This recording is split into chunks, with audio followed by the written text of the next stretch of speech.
You ever wonder why you make enough money, but you still feel like you're broke? The reality is that you are not controlling your spending. Your spending is controlling you.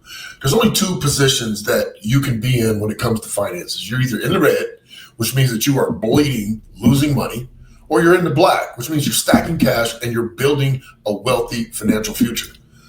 How do you move from being in the red to in the black without feeling like you're giving up living your life?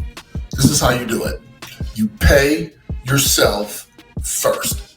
And what I mean by that is that before you dive in to do all of the extra things in your life, you set aside a certain amount of money for yourself in a separate account that you just decide not to touch. It's for you, for the future. I'm not talking about your retirement fund. I'm not talking about your home equity. I'm talking about a side fund of assets that you're building on that you can use to invest, that you can use to expand your mind. You can take training courses. It is a side account for you to improve yourself. Every one of us needs support. Every one of us needs a coach, and every one of us needs a break. This is how you get yours. I'm Derick Gant, and this is how you get in the black and live your 24K life.